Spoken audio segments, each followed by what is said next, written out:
मान्छेहरूले चाहिँ सिस्ट भन्छन् हैन। सिस्ट भनेको धेरै किसिमको हुन्छ हैन। अब हाम्रो पाठेघर भयो, दुईटा नली हुन्छ अनि साइडमा दुईटा डिम्ब हुन्छ हैन। सो डिम्बमा सिस्ट भनेको धेरै किसिमका हुन्छन् हैन। कहिलेकाहीँ सिम्पल सिस्ट भन्छ जस्तै अनि फलिकुलर सिस्ट पनि भनिन्छ, जुन चाहिँ सिम्पल खालेको हो। त्यसको लागि चाहिँ हामी वरि गर्नु पर्दैन। जस्तै हाम्रो अब हामीले चाहिँ के भन्छ भने नर्मली हरेक महिनामा चाहिँ एउटा अन्डा ठुलो हुन्छ, त्यो फुट्छ, प्रेग्नेन्सी भयो भने भइहाल्यो, भएन भने त्यो खेर जान्छ भन्ने बुझ्छौँ हैन। तर कहिलेकाहीँ चाहिँ त्यो नर्मली फुट्नु पर्ने ठाउँमा चाहिँ त्यो नफुटेर चाहिँ पानीको फोका जस्तो भएर बसिन पनि सक्छ हैन। त्यस्तो कन्डिसनलाई चाहिँ हामीले सिम्पल या फलिकुलर सिस्ट भनेर भन्छौँ है। अब त्यो सिस्ट भएर चाहिँ हामी डराउनु पर्दैन। मान्छेहरू चाहिँ ला मेरो हुन्छ नि अन्डामा सिस्ट देखियो अब के होला भन्छ हैन। त्यो सिम्पल सिस्ट छ, फलिकुलर सिस्ट छ, हजुरको साइज सानै छ भने चाहिँ वरि गर्नु पर्दैन। Within a matter of 3 to 6 months चाहिँ त्यो आफै नै रप्चर भएर हराएर जान पनि सक्छ है। वात्सल्य नेचुरल आइभीएफ आधुनिक चिकित्सा, उच्च सफलता दर, अन्तर्राष्ट्रिय स्तरको उपचारद्वारा सन्तान प्राप्ति सम्भव छ। यदि त्यो सिस्ट चाहिँ अराउन्ड 6 सेन्टिमिटर्स भन्दा माथि छ हैन, साइज ठुलो छ भने चाहिँ हामी वरि गर्ने हो। अदरवाइज त्यो 6 सेन्टिमिटर भन्दा कम छ भने चाहिँ हजुर डराउनै पर्दैन। कहिलेकाहीँ पिल्स मात्र पनि चक्की हुन्छ नि हाम्रो कन्ट्रासेप्सन पिल, त्यो लिँदाखेरि पनि त्यो हराएर जान सक्छ है। सो कतिपय समयमा हामीले देख्छौँ कि फलिकुलर सिस्ट भनेर आउँछ, पेसेन्ट डराएर हुनुहुन्छ हैन। अनि त्यस्तो कन्डिसनमा कति डक्टर्सहरूले चाहिँ पिल्स चक्की पनि प्रिस्क्राइब गर्नुहुन्छ 3 मन्थ्सको लागि। 3 मन्थ्सपछि स्क्यान गर्दा त्यो सिस्ट आफै हराएर गएको हुन्छ हैन। सो त्यसको लागि हामी वरि गर्नु परेन हैन। यदि if it is a simple follicular cyst, यदि अब त्यही कुरामा चाहिँ कहिलेकाहीँ अब त्यो पानीको फोका भएर बस्ने भने नि मैले, त्यही कुरा चाहिँ सिस्ट नभएर चाहिँ अब पानी नभएर चाहिँ त्यो अब फुट्दैन हैन। फुट्ने क्रममा त भेसल्सहरू पनि रप्चर हुन्छ, रगतको नलीहरू अलिकति रप्चर भइहाल्छ। सो त्यो टाइम पिरियडमा चाहिँ कहिलेकाहीँ अब त्यो भेसल्सहरू भित्र नै ब्लड जस्तो कलेक्सन भएर बस्यो भने त्यसलाई चाहिँ हामी हेमोरेजिक सिस्ट भन्छौँ है। सो यो कन्डिसनमा पनि हामीले केही गर्नु डराउनु पर्दैन। सानो रहेछ भने चाहिँ त्यो आफै पनि यदि पिल्स सकी पनि खाएर पनि त्यो हराएर जान्छ। सो हजुरले साइज हेरेर हैन, हजुरले चाहिँ तपाईँको 3 मन्थ्सदेखि 6 मन्थ्समा अन्तरालमा चाहिँ अल्ट्रासाउन्ड गर्यो भने पनि कतिपय समयमा आफै हराएर जाने सिस्टहरू पनि हुन्छ है। अब अरू सिस्ट भनेको जस्तै कुनै चाहिँ प्याथोलोजिकल सिस्ट हैन, जसलाई चाहिँ अलिकति एब्नर्मल सिस्ट भनौँ न। सो एब्नर्मल सिस्टहरू भन्दाखेरि चाहिँ जुन अघि मैले कुरा गरेँ त्यो फिजियोलोजिकल सिस्टहरू भयो। अबको चाहिँ अब एब्नर्मल सिस्ट भन्दा प्याथोलोजिकल सिस्टहरूमा चाहिँ जस्तै डर्मोइड सिस्टहरू भन्ने हुन्छ, जुन चाहिँ अब तपाईँको शरीरमा आउँदाखेरि चाहिँ कस्तो हामीले सुन्छ नि कतिपय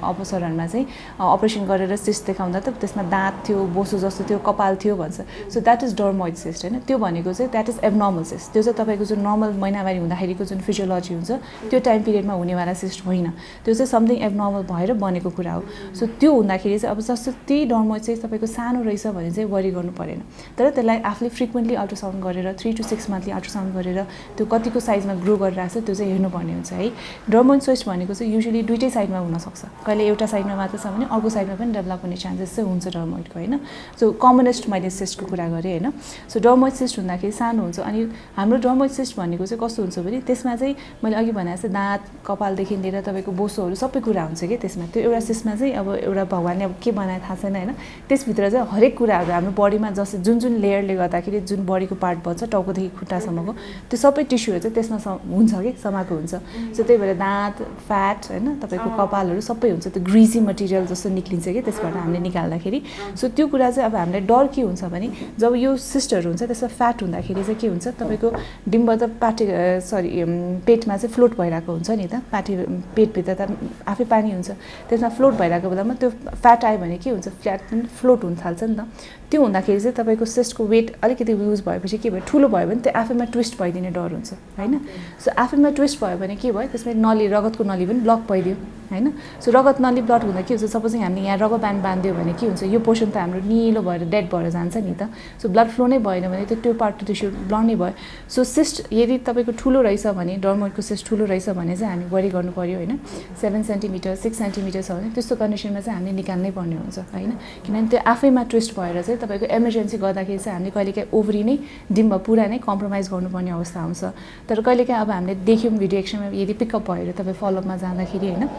नर्मल चेकअप गर्दाखेरि पनि हजुरको चाहिँ साइज 4-5 सेन्टिमिटर्स होइन 6 सेन्टिमिटर्सको यदि सिस्ट देखियो भने चाहिँ डर्मोइड सिस्ट है। त्यो कन्डिसनमा चाहिँ हामी बरु टाइमली नै प्लान वेमै हजुरले अपरेसन गरेर निकाल्नु भयो भने चाहिँ तपाईँको सिस्ट मात्र निकालेर जुन बाँकीको टिस्यु हुन्छ नि तपाईँको अन्डाको टिस्यु त्यो चाहिँ हामी रिजर्भ गर्न सक्छौँ कि। सो त्यो भयो भने हजुरको अन्डा पनि बच्यो, सिस्ट पनि निक्ल्यो। तर इमर्जेन्सीमा गर्नु पऱ्यो भने चाहिँ हजुरलाई चाहिँ त्यो ट्विस्ट भएर गर्नु परेन, हजुरको ओभरी नै कम्प्रोमाइज गर्नुपर्ने हुन्छ कि। मतलब त्यो ओभरी नै फाल्नुपर्ने। यस, यदि तपाईँको ट्विस्ट भएर इमर्जेन्सी इमर्जेन्सीमा गर्नु पर्यो होइन अब ट्विस्ट भएर त किनभने अपरेसन गर्नु जसम्म तपाईँ याद गर्नु न तपाईँको रबर ब्यान्ड यहाँ बान्यो भने तपाईँले 10-15 मिनटसम्म बान्यो भने पनि यो पर्सन के हुन्छ त खेर जान्छ नि त सो अब तुरुन्त तपाईँलाई पेट दुख्ने बित्तिकै त हामीले डायग्नोसिस गरेर अपरेसन गर्नु जाँदासम्म त त्यो टिस्यु त डेड हुने चान्सेस त हाई भयो नि त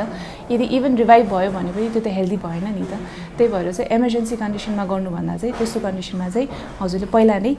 प्लान वेमा अपरेसन गर्नुभयो भने ठिकै हुन्छ अब जस्तै 2-3 सेन्टिमिटरको यत्रो सानो छ भने मैले अघि भने जस्तै फलोअप गर्दै जाने र ठुलो भएपछि चाहिँ हामीले अपरेसन गर्न मिल्छ अब यो त एउटा सिम्पल एकदम कमनेस्ट प्याथोलोजिकल सिस्टमा चाहिँ सबसे कमनेस्ट हुने डर्मोइड सिस्ट मैले भने होइन तर यो जस्तै अरू सिस्टहरू पनि धेरै हुन्छ जस्तै म्युसिनस सिस्ट भन्छ होइन सिस्टाइटिनोमाहरू भन्ने हुन्छ त्यो सबै चाहिँ हजुरको प्याथोलोजिकली चाहिँ त्यो अल्ट्रासाउन्ड हेर्दाखेरि चाहिँ देखिन्छ अब त्यो खालीको नराम्रो जस्तो मैले अहिले भने जस्तो फलिकुलर र हेमोरेजिक सिस्ट छैन र अरू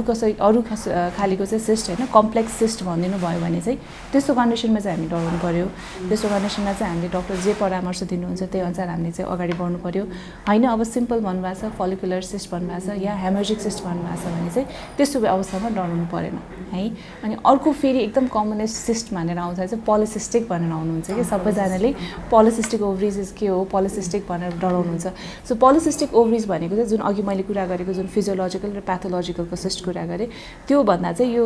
पोलिसिस्टिक भनेको चाहिँ अलिक भिन्नै भयो कि पोलिसिस्टिक भनेको चाहिँ तपाईँको कस्तो भने हरेक महिना जुन अन्डाबाट हुन्छ नि डिम्बबाट चाहिँ एउटा अन्डा ठुलो भएर निस्किनु पर्ने ठाउँमा चाहिँ पोलिसिस्टिकमा चाहिँ हजुरकोमा चाहिँ धेरै वटा अन्डा चाहिँ एकैचोटि ठुलो हुन कोसिस गर्ने कि सो त्यो हुँदाखेरि चाहिँ तपाईँको सिस्ट चाहिँ धेरै देखिन्छ होइन तर सानो सानो हुन्छ अनि यिनीहरूले चाहिँ खासै तपाईँको त्यो अघि भने जस्तो कम्प्लिकेसन्सहरू ल्याउने चाहिँ होइन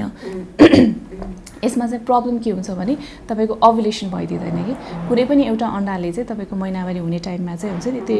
अब इरेगुलर भइदिने अनि एउटा अन्डा चाहिँ डोमिनेन्ट कहिले हुन्छ भनेर थाहा हुँदैन सो धेरैवटा कम्पिटिसन भएपछि चाहिँ तपाईँको ठुलो पनि नहुने चान्स भयो अनि बच्चा हुनमा चाहिँ प्रब्लम गराउने हुन्छ एउटा चाहिँ अर्को भनेको चाहिँ यसले पिरियड्स इरेगुलर गराइदिने हुन्छ कि हजुरको त्यही नै हो पोलिसिस्टिक भयो भने हजुरले खालि अब हजुर अनम्यारिड हुनुहुन्छ यङ एजको हुनुहुन्छ भने खालि हामीले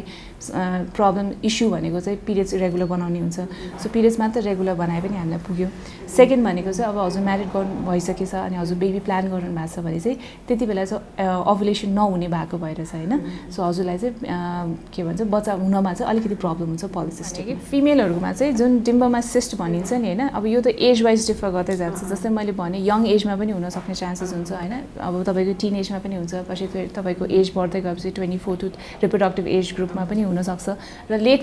जुन तपाईँको मेनोपज भइसकेपछि हुन्छ नि त्यति बेला पनि सिस्ट हुने चान्सेसहरू हुन्छ त्यही भएर हजुरहरूले चाहिँ अब यो सिम्पटम भनेर मैले अघि भनिहालेँ पेट दुख्यो भने पेट फुलिरहेको छ भने त्यस्तो बेलामा चाहिँ एकचोटि अल्ट्रासाउन्ड गरेर हेर्दा चाहिँ बेस्ट हुन्छ किनभने कति कुराहरू त हामीले आँखाबाट बाहिरबाट हेरेर थाहा हुँदैन छाम्दाखेरि यदि एकदम ठुलो ग्रसली ठुलो भएको छ भने चाहिँ छाम्दाखेरि थाहा हुनसक्छ कि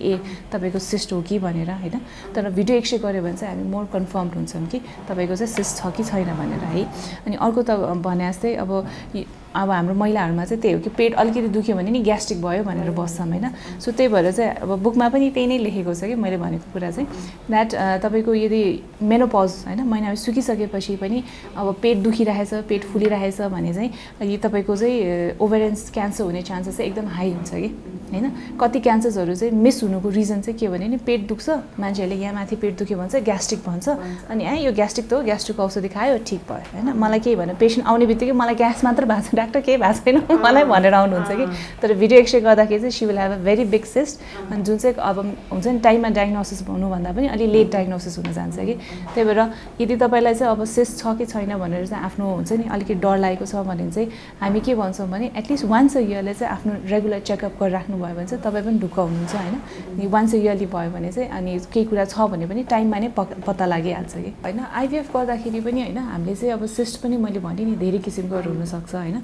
एउटा चाहिँ यसमा एन्डोमेट्रियोसिसको कुरा पनि आउँछ होइन एन्डोमेट्रियोसिस भनेको एउटा छुट्टै कन्डिसन भयो है एन्डोमेट्रियोसिसमा चाहिँ कस्तो हुन्छ भने अघि डर्मोइडको कुरा गरेँ होइन एउटा मैले प्याथोलोजिकलमा खालि मैले डर्मोइड र म्युसिनसहरू कुरा गरेँ सो एन्डोमेट्रियोसिस पनि एउटा अर्को प्याथोलोजिकल कन्डिसन हो जसमा चाहिँ के हुन्छ भने तपाईँको जुन पार्टिकलको भित्रपट्टिको लाइनिङ हुन्छ नि जुन महिनावारी हुँदाखेरि बन्छ होइन के अरे महिनावारीको स्टार्टिङमा बन्दै जान्छ महिनावारी भएपछि त्यो बगेर जान्छ होइन तर कहिलेकाहीँ चाहिँ त्यही टिस्यु गएर चाहिँ हजुरको तपाईँको अब किन कारण चाहिँ हामीलाई पनि थाहा हुँदैन थ्योरिजहरू मात्रै छ होइन तपाईँको त्यही टिस्यु चाहिँ गएर कहिलेकाहीँ तपाईँको पार्टिकलको भित्तामा बसिन सक्छ या त्यही कुरा चाहिँ फेलोपियन ट्युब होइन हाम्रो ट्युबको मार्फतबाट चाहिँ जुन कुरा तल होइन भजाइनाको मार्फतबाट ब्लिडिङ भएर बग्नुपर्ने कुरा चाहिँ ट्युब्सको मार्फतबाट गएर चाहिँ कहिलेकाहीँ तपाईँको सबसे नजिक भनेको ट्युबको नजिक डिम्ब हुन्छ। सो डिम्बमा गएर बस्दिन सक्छ होइन। सो त्यो बसेपछि के भयो, हरेक टाइम तपाईँको पिरियड्स हुँदाखेरि चाहिँ पिरियड्स हुने टाइमतिर चाहिँ जुन तपाईँको वाल बन्दाखेरि भित्रको लाइनिङ बन्दाखेरि यता जुन डिम्बमा भएको टिस्यु छ त्यो पनि ग्रो गर्दै जान्छ होइन। अनि जब महिनावारी हुन्छ त्यो बेला भित्रको लाइन त ग्रो गरेर ब्लिडिङ भएर तल जान्छ, तर जुन डिम्बमा भएको टिस्युमा जुन ग्रो गरेको छ नि अर्को एबनर्मल टिस्यु त्यो त अब बग्ने ठाउँ पाउँदैन, अनि त्यो त्यहीँनिर जम्मा भएर बस्दिन्छ कि। अनि त्यो बिस्तारै हरेक महिनामा ठुलो हुँदै जान्छ, हरेक टाइम तपाईँको महिनावारी हुन्छ त्यो ठुलो हुँदै जान्छ र त्यसलाई चाहिँ एन्डोमेट्रियोटिक सिस्ट भन्छ है। अनि त्यो चाहिँ ठुलो हुँदै गएपछि यसमा भित्रपट्टि के हुन्छ, हजुरको ब्लिडिङ हुँदाखेरि फ्रेस आउँछ नि त रगत सुरुमा होइन। अनि त्यही रगत पछि बिस्तारै पुरानो हुँदै गएपछि कालो कालो भएर जान्छ अनि स्टिकी पनि हुन्छ नि होइन। सो त्यो नामै त्यसको लागि हामीले चाहिँ चक्लेट सिस्ट राखेका छौँ कि। सो एन्डोमेट्रियोटिक सिस्टलाई चाहिँ हामीले कमन नेम चाहिँ चक्लेट सिस्ट भन्छ, किनभने भित्रपट्टि त्यो जुन टिस्यु अब त्यो ब्लिडिङ भएको हुन्छ नि त्यो डेड टिस्युजहरू चाहिँ त्यो क्लटेड ब्लडहरू चाहिँ कस्तो हुन्छ नि तपाईँको ग्रिजी मटेरियल जस्तो कि चक्लेट हुन्छ नि, हामीले चक्लेट क्याडबरी चक्लेटलाई पगाल्यो भने कस्तो हुन्छ के भन्छ एकदम स्टिकी थिक खालेको हुन्छ नि। सो सेम त्यही ब्राउनिस कलरको हुन्छ, स्टिकी थिक कलरको हुन्छ कि। सो त्यसले गर्दाखेरि चाहिँ तपाईँको एन्डोमेट्रियोसिसले गर्दाखेरि चाहिँ के हुन्छ त्यो अब सिम्पल ल्याङ्ग्वेजमा भन्दा चाहिँ त्यसले गरेर चाहिँ तपाईँको अन्डकोशमा बसेपछि के भयो, अन्डकोशबाट अन्डा निक्लिने पनि प्रब्लम भयो, प्लस तपाईँको चाहिँ त्यसले गर्दाखेरि अलिकति पोइजनस मटेरियल जस्तो पनि निस्किरहेको छ होइन। अनि बच्चा टास्नलाई पनि अलिकति प्रब्लम गराउँछ त्यसले। सो बेबी हुनलाई चाहिँ एन्डोमेट्रियोसिसले चाहिँ प्रब्लम गराउँछ हजुरलाई होइन। सो एन्डोमेट्रियोसिस भएपछि चाहिँ कस्तो हुन्छ भने एक त मैले डिम्बमा टास्छ भने सबसे कमनेस्ट, कहिलेकाहीँ चाहिँ वरिपरि होइन अब त्यो फेलोपियन ट्युबबाट निस्केपछि तपाईँको वरिपरि हुन्छ नि आन्द्रा र पाठीहरूको बिचको जुन पोर्सन हुन्छ त्यहाँ पनि टाँसेको हुनसक्छ, त्यहाँ पनि गएर बस्न सक्छ। त्यसले गर्दा चाहिँ हजुरको कहिलेकाहीँ आन्द्राहरू सबै एउटा ढिक्का भएर हुन्छ नि एउटा एन्मास भएर चाहिँ बसेको हुन्छ, अनि जहिले पेट दुख्यो अब किन पेट दुख्यो थाहा छैन कि त्यो भित्रपट्टि चाहिँ एउटा ढिक्का जस्तो होइन आन्द्रा पनि त्यही आएर टाँसेको जुन नर्मल पोजिसनमा बस्नुपर्ने कुराहरू हुन्छ नि फ्री फ्लोटिङ हुन्छ आन्द्रा त हामी चलिरहनु पर्ने कुरा हुन्छ, त्यो नचलेर चाहिँ अब नचल्ने भन्दा पनि गएर चाहिँ त्यहाँ टाँसिदिन्छ कि होइन। गएर टाँसेपछि चाहिँ अनि जहिले पनि अब पेट दुख्यो भइरहेको छ, किन पेट दुख्यो चाहिँ थाहा हुँदैन कि। सो अनि चक्लेटी मटेरियल जति तपाईँको रिलिज भयो त भित्रपट्टि झनै टाँसिने हुन्छ नि अरू वरिपरिको स्ट्रक्चर्सहरू सबै टाँसिने डर भयो होइन। अनि अर्को चाहिँ त्यो सिसले गरेर अब तपाईँको टाँसेपछि जुन नर्मली बस्नुपर्ने जसरी अब डिम्बमाथि यसरी ट्युब आएर बस्नुपर्ने त्यो सबै एनाटोमीहरू तपाईँको डिस्टर्ट भयो नि त। त्यो डिस्टर्ट भएपछि के भयो, अन्डा निस्किने बेलामा ट्युबले तान्न पनि सकेन, त्यो अन्डा त्यही पेरिटोनियममै खेर जाने भयो, अनि त्यो हुँदाखेरि चाहिँ बच्चा बस्नलाई पनि प्रब्लम भएर जान्छ है। यसको ट्रिटमेन्ट चाहिँ के हो खास? अब तपाईँको एकदम ठुलो छ अरे होइन, एन्डोमेट्रियोटिक टिस्युहरू चाहिँ एकदम ठुलो छ अरे, सिस्ट चाहिँ तपाईँको 6 सेन्टिमिटर्सभन्दा ठुलो छ भन्यो भने चाहिँ त्यस्तो कन्डिसनमा हामीले त्यसलाई निकालेर मात्र गर्ने भनेर भन्छौँ होइन। तर होइन त्यो चाहिँ अब ठिकै छ, सानो छ भने चाहिँ त्यसलाई नन चलाउने कि जति हामीले डिम्बल अब जस्तै तपाईँको इन्फर्टिलिटी रिलेटेड प्रब्लम छ अरे होइन। अब बच्चा भइसकेको छ भने त त्यसलाई निकाल्नै सजिलो भयो, तर बच्चा भएको छैन हजुरको के भन्छ बच्चालाई नै प्लानिङ गराउनु भएको छ र त्यसैले प्रब्लम दिइरहेको छ भने चाहिँ लेस देन 6 सेन्टिमिटर छ भने चाहिँ हामीले त्यसलाई सपोर्ट नचलाउने भन्छ कि हर्मोनको मार्फतबाट या त त्यसलाई डाउन रेगुलेट गर्ने भन्छौँ होइन, या मतलब त्यसलाई शान्त बनाउने होइन, त्यो गरेर गर्न मिल्छ। अब ठुलो छ भने मात्रै चाहिँ हामीले अपरेसन गर्नुपर्ने हुन्छ, जति सक्छ हामी चाहिँ अपरेसनलाई चाहिँ डिफर गर्नुपर्ने हुन्छ यो कन्डिसनमा, किनभने चाहिँ तपाईँको अन्डालाई एकचोटि चलाएपछि अन्डाको रिजर्भ कम भएर जान्छ नि त। त्यही भएर चाहिँ सकेसम्म चाहिँ हामीले अब सानो हुन्छ नि 3-4 सेन्टिमिटर छ भने चाहिँ हामी अपरेसनतिर नजाने, बरु सकेसम्म कसरी हजुरलाई बेबी प्लान गर्न मिल्छ होइन त्यो तरिकाबाट जाने, अब आइभिएफबाट गर्ने कि कसरी गर्ने त्यो तरिकाबाट जाने। नत्र भने चाहिँ यदि 6-7 सेन्टिमिटर्सको छ ठुलो नै छ होइन, त्यसले गर्दा चाहिँ हजुरको भण्डार नै देखिएन भने चाहिँ त्यस्तो कन्डिसनमा चाहिँ बरु हामी अपरेसन गरेर अनि रिजर्भ हेरेर त्यही अनुसार अनि फर्दर प्लान गर्नुपर्ने हुन्छ।